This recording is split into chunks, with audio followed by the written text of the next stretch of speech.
everybody. This is Pastor Jamie from the House Church here. We are on the journey. These 40 days before Pentecost, we're learning and focusing on the things pertaining to the kingdom. And so we are learning how to think like kings. And so today's lesson is out of Proverbs chapter 14, where Solomon instructs a woman who feels powerless. Now, there's been many times in my life where I felt powerless, maybe you too, where I didn't have the authority, I didn't have the rank to change my circumstances. So it felt like I was dealt some cards that I had no ability to change. And Solomon is speaking to that exact issue, that when you feel powerless, the reality is that if you possess wisdom, if you'll embrace wisdom, then in wisdom, you have the ability to turn things for good. And so this is Proverbs chapter 14, verse 1.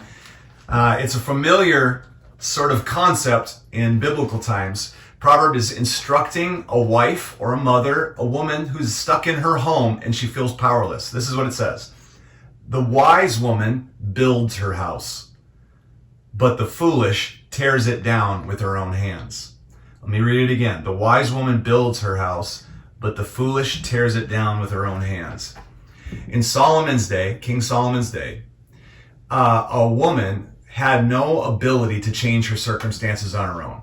She did not have the authority or the correct gender to be able just to go start a business and to live her life the way that she wanted to. She was stuck.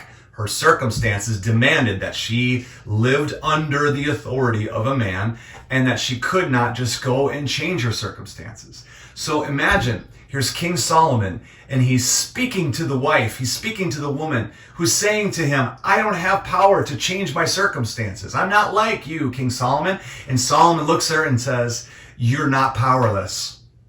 And if you have felt like things are outside of your control today, let me speak this to you. You are not powerless. You may not be able to change all the circumstances surrounding your situation, but you have, through wisdom, the ability to make it better. This is exactly what he says to the woman. Solomon says, you may not be able to get out of that house, but you have the ability through wisdom. A wise woman will build, will construct, will make something good out of the situation. That word for build there, it has two pictures to it. One is out of nothing, you could create something, like construct something. But the other side of this picture is when something has been torn down. It's just rubble. That through wisdom, the woman has the ability, even if she's been handed rubble. I can't change my circumstances, but through wisdom, you could rebuild something and make it beautiful. So no matter what life has handed you, right? If you've been handed lemons, make lemonade. This is the advice of Solomon as well. He says you're not powerless. Look at the second half of this verse. It says, but the foolish tears it down with her own hands. The word for hands there, it means a person's power. So through wisdom, you can construct or rebuild.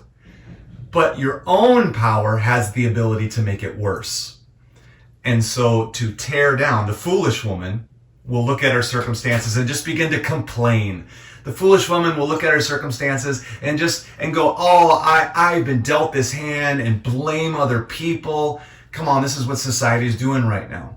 Instead of blaming others, maybe you can't change your circumstances, but with your power, you could make it worse. So instead of making it worse, how about through wisdom, let's turn whatever situation has come upon you for good. Now, that's it. This is the king's thinking. This is how kings think. No matter what situation you have been handed, a king always turns it for good. And that also is the life lesson that Jesus taught us. That God marries himself to our situation, and no matter how much junk is going on, no matter what evil has come against you, God will turn things for good. Now, you are a child of the king, and so it is also your assignment that no matter what life has dealt you, it is your job to turn it for good. That's how kings think, and that's how you're supposed to think. So, come on, let's pursue the crown together and begin to think like a king. God bless you guys. Have an amazing, amazing day.